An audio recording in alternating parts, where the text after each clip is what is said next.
What is up? This is your LA in a minute, and at the turn of the century, American Apparel was one of the biggest clothing brands in all of Los Angeles and the United States. But they had a precipitous, controversial downfall led by their eccentric founder, and now they have a reiteration as Los Angeles Apparel. Let's find out that history.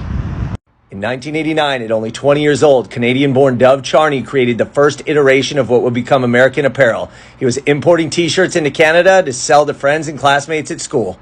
Then in 1990, with a $10,000 loan from his father, he packed his bags and landed in South Carolina, where he transitioned from importing t-shirts to manufacturing them, learning the ins and outs of the trade.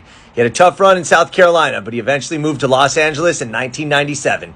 Charney worked his way up amongst wholesalers, and by 2000, he moved into an 800,000 square foot warehouse in downtown Los Angeles. What set the brand apart was their commitment to manufacture in America, even with the majority of the industry moving offshore.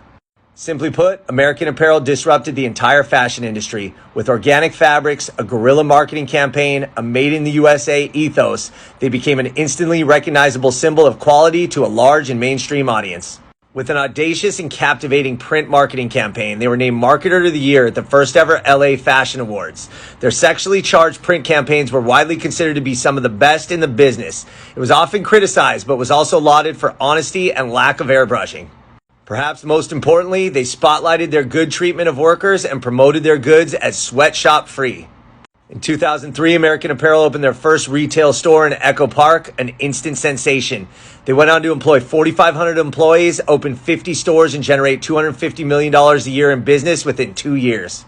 However, in 2005, Charney was sued by former employees for a list of incidents, including conducting job interviews in his underwear.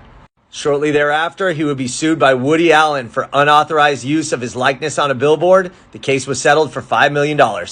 Despite the bad press, American Apparel thrived. They were the largest t-shirt manufacturer in the United States and had 143 stores in 11 countries.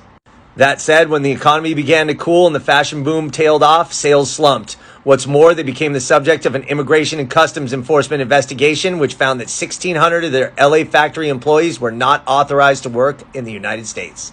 Within a year, American Apparel reported an $86 million loss and found themselves in the midst of a federal subpoena regarding their accounting. Despite controversies, American Apparel stood by Charney as their tenacious leader. However, in 2014, the board of directors ousted him after further allegations of misconduct. Without Charney at the helm, the company filed for bankruptcy in 2015.